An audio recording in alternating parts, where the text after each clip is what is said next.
Hey guys, DLC 2 for Borderlands 3 is now available, and within this DLC there is a ton of new legendaries that they've added. I posted a video today talking about one of these legendaries, but I briefly went over it, and today I was able to mess around with the weapon a little bit more, and I've learned more about it, so I wanted to update you guys, and then also show you the Easter egg that's associated with it. This is going to be about the Frozen Devil. This is the legendary pistol that you get from one of Hammerlock's legendary hunts. In the previous video, I wasn't able to really see the full effect of this gun, and I also didn't go over the Easter egg or what this gun is even related to. That video was more about all of the legendary locations, so this video is going to be more about breaking down all the details of this weapon. So I've already gone over the specs of this weapon as far as damage and accuracy and handling, but I want to talk more about the red text that reads "not sorry, not sorry, not sorry." For those of you that play Overwatch, you might recognize this, but for those of you that don't, I'll let you know that yeah, this is definitely a reference to one of the characters in Overwatch, and then also the weapon that that character uses. So this weapon is themed after the Mei character in Overwatch, and one of her voice lines, she says sorry, sorry, sorry. And then the red text there, obviously they're doing a spin on that by saying not sorry. And then the name of the weapon, Frozen Devil, refers to her as well, because there's a meme that she is the devil because she's the most OP character.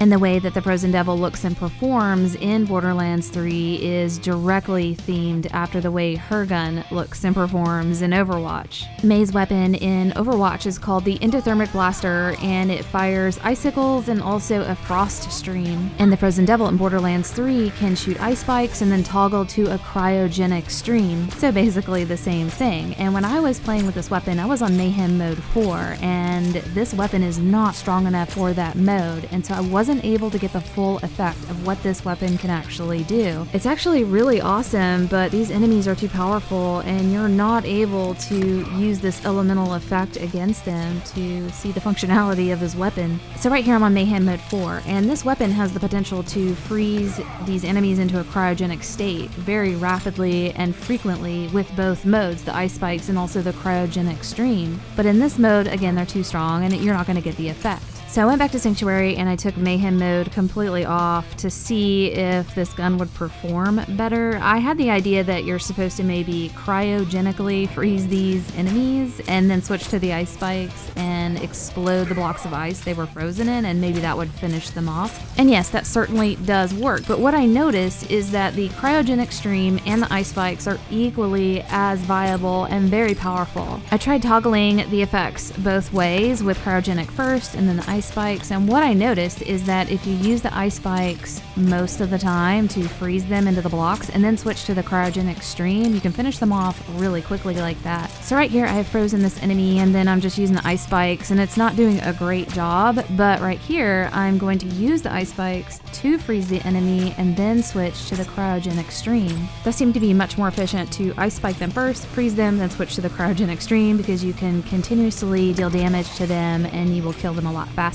So yes, very cool, very fun gun with a great effect, as long as you are dealing with enemies that are not too far above the abilities of this weapon. If you guys want to pick up one of these weapons, you can farm this from a specific boss on Nagul Nishay. There is a Sir Hammerlock legendary hunt creature called the Kuguwajak. Here's what it looks like right here, and then here is where it is located on the map. But I hope you guys enjoyed this, and I'll see you guys next video.